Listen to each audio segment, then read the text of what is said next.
Les 7 conseils qui ont changé son destin. Surtout écoute bien cette histoire jusqu'à la fin, car en comprenant cet enseignement ta vie pourrait se transformer, et pour toujours l'histoire du moine. Dans un petit village niché au pied des montagnes, la chaleur de l'été apportait son lot de poussière et de fatigue.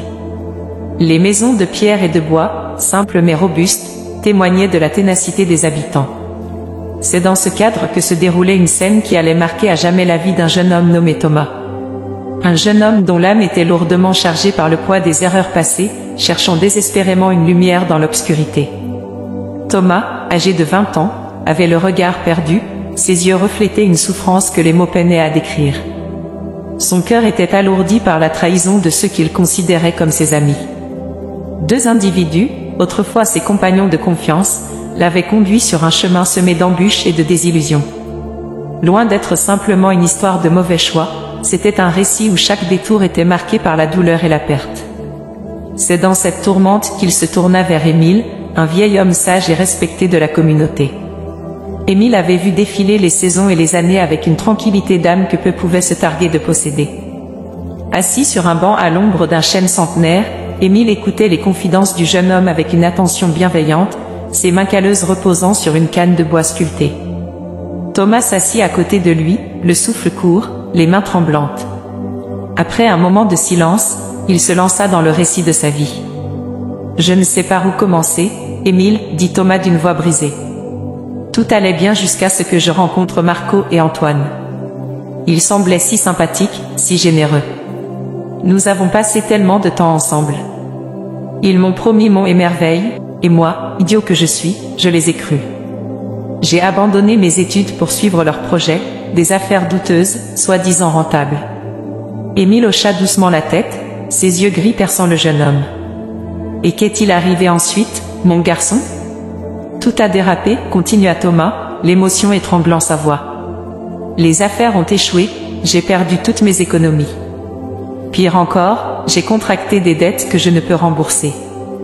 Ma famille me tourne le dos, mes amis m'évitent, et je me retrouve seul, perdu. Je suis venu te voir parce que je ne sais plus quoi faire. Je n'ai plus confiance en moi, ni en personne. » Le vieil homme resta silencieux un instant, méditant sur les paroles de Thomas.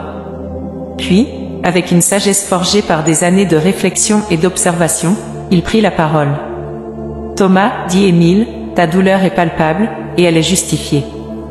La vie peut être cruelle, surtout quand on place sa confiance entre de mauvaises mains. Mais il y a toujours une voie pour retrouver l'équilibre.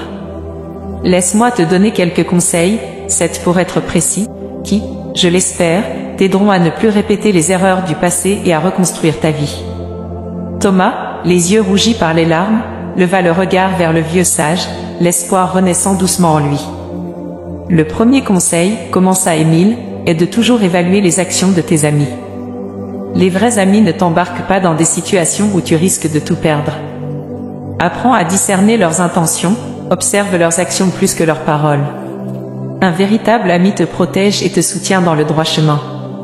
Le deuxième conseil est de te rappeler que ta vie et tes décisions t'appartiennent. Ne laisse jamais quelqu'un d'autre contrôler ton destin. Prends tes propres décisions, même si elles sont difficiles. Il vaut mieux échouer en suivant ton propre chemin que de suivre aveuglément celui tracé par d'autres. Troisièmement, apprends à écouter ton instinct. Si quelque chose te semble trop beau pour être vrai, c'est probablement le cas. Ton instinct est une boussole précieuse, ne l'ignore jamais. Le quatrième conseil est de te reconstruire lentement mais sûrement. Les grandes choses prennent du temps. Sois patient avec toi-même.